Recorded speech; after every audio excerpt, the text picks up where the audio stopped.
Let's start human capital and economic growth. Economic growth means the increase in real national income of a country. Yes, if it's growth in an economy, it leads to increase the real national income of a country. The contribution of an educated person to the economic growth is more than that of an illiterate person.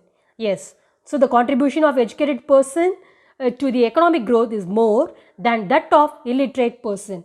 And healthy person also contributes to economic growth. So both education and health along with many other factors like on-the-job training, job market information and migration will increase the income generating capacity of an individuals.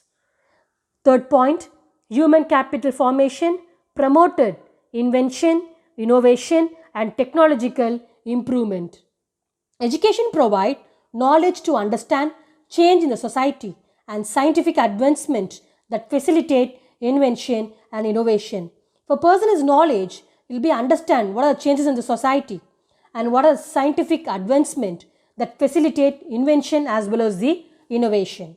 Now, difficult to prove causes and effect relation between human capital and economic growth.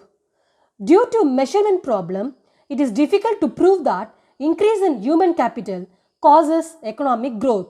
See, for example, education measured in terms of year of schooling, teacher-pupil ratio, enrollment rates may not reflect the quality of education.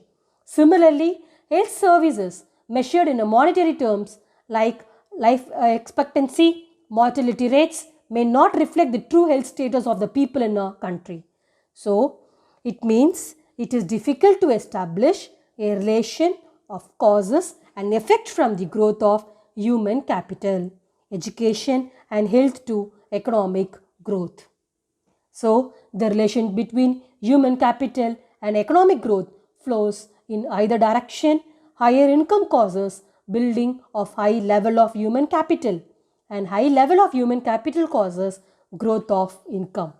Now, let's move on to the development indicators in education and health sector. Now in this table, I'm going to compare with 1951, 2014 to 15. 1951, per capita income 7,651. In 2014 to 15, per capita income 72,900. Crude death rate per thousand population in 1951, 25.10. In 2014 to 15, 6.70. Infant mortality rate in 1951, 146. In 2014 to 15, 37. Life expectancy of male at birth, 37.20. In 2014 to 15, 67.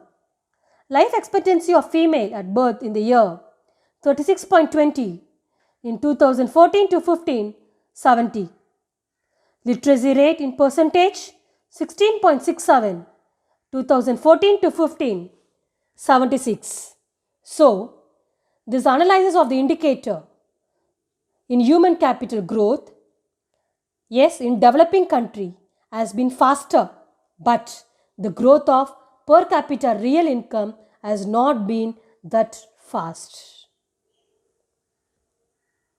Now, let's move on to report by Deutsche Bank and World Bank. The Deutsche Bank, a German bank, in its report on the Global Growth Center, identified that India will merge as one among 4 major growth centers in the world by the year 2020. Yes, so in its reports, they have said that India will merge one among the 4 major centers in the world in the year 2020. Increase in human capital is crucial to achieve increase in GDP. With reference to India, it states that between 2005 and 2020, a 40% rise in the average year of education in India is expected. So, we are expecting that 40% will be rise in the average year of education in India. Now, let's move on to report by World Bank.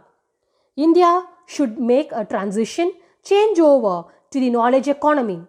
If Indian economy uses its knowledge effectively, which were used in Ireland, then its per capita income will increase from little over US dollar 1000 in 2002 and US dollar 3000 in 2020. So, if Indian economy uses our knowledge, which we used in Ireland, the per capita income will increase from little over US dollar 1000 in 2002 to US dollar 3000 in 2020. Indian economy has all the key ingredients for making this transition. It has a large number of skilled workers, a well-functioning democracy, and a diversified science and technology infrastructure.